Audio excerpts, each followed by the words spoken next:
Hey everybody, I hope you guys are all having a good Tuesday so far.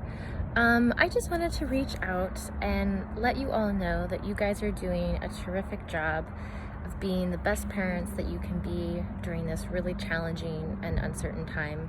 I've had a lot of you reach out and say that you're going through some hard times and that sometimes you're feeling frustrated or sad. And I just wanted to pop on here and say that that's okay and that's normal. We're all doing the best that we can with what we know and what we have. So I just really wanted to come out here and say, good job, keep it up. Although it's challenging to feel frustrated and stressed, just acknowledging that you're doing the best that you can. And taking a little bit of time for yourself whenever you have a moment, whether that's stepping outside and breathing a bit or watching a show on Netflix when you have time. Just acknowledging that, give yourself some compassion and some grace. I just also wanted to pop on here and talk a little bit about resiliency.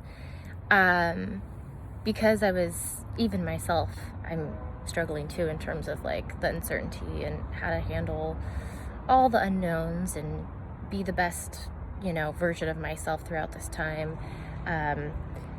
I was looking up resiliency, and also I found a lot of great resources on resiliency in some of the curriculum that we use for our home visits with you all. And so when we talk about resiliency, it looks different for everybody, but how I describe it is really it's kind of like this armor that you have that protects you against hard times, adversity. It helps you bounce back quicker, helps you, use positive coping strategies versus self-sabotaging ones. And what's really interesting about resiliency is that it's something that we grow throughout time, just like how we grow our language skills and our physical development. We can also grow resiliency. And so I wanted to talk a little bit about how you can role model resiliency for your children, what children need to be resilient as they grow up. And I think part of the reason why I wanted to talk about that is because this is a really important time to be resilient and to kind of start building those skills. So I'm just going to list through a few kind of ideas and ways that talk about what children need to be resilient. So one of the key concepts and foundations in becoming resilient is feeling loved by mom, by dad, by their caregiver, grandma, grandpa. Having that one solid relationship is really crucial. It's one of the first steps in building resiliency. And I think that that's something I've seen in all of you guys.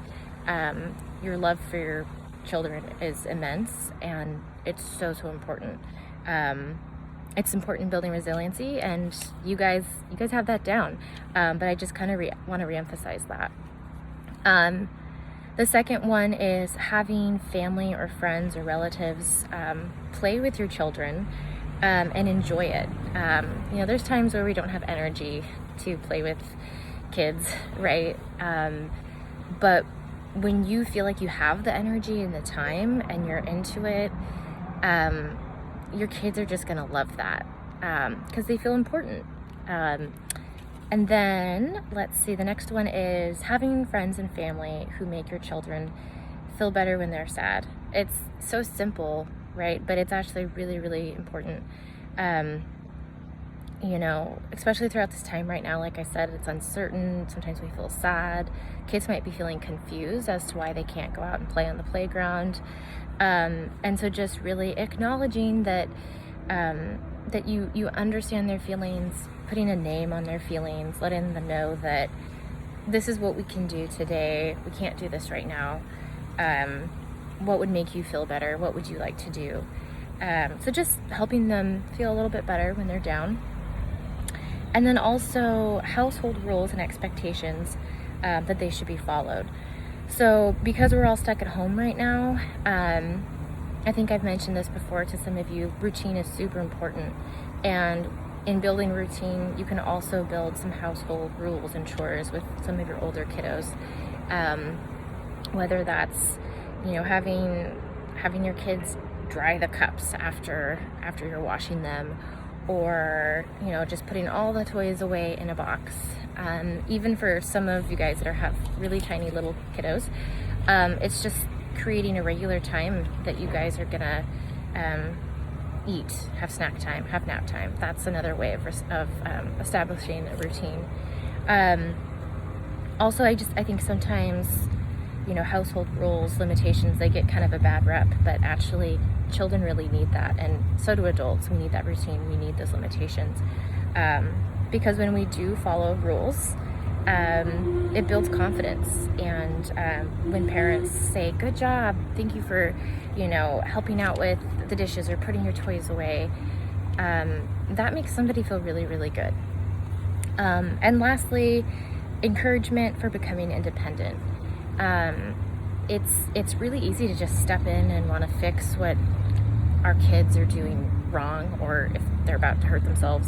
Obviously you want to step in if your child's going to hurt yourself, but what this really means is allowing your child to be creative, follow their lead, because that's part of them becoming who they are.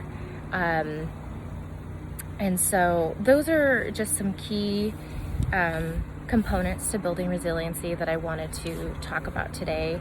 And I think it's important to apply these all to our own life as adults, kind of begin to model resiliency.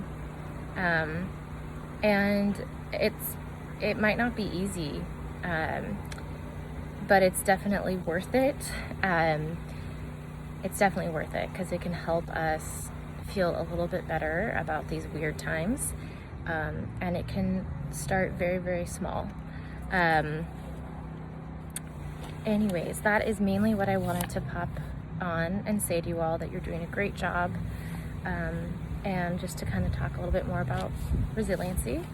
I also want to add that why it's important to build resiliency skills is because it's going to help our kids, like I think I said it in the beginning of the video, it just helps us bounce back quicker.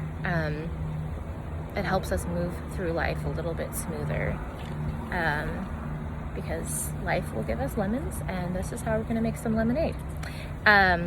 Anyways, I hope you guys all have a really great rest of your day. And again, feel free to text me or give me a call. I'm here for you all. And you guys are doing a great job. Bye.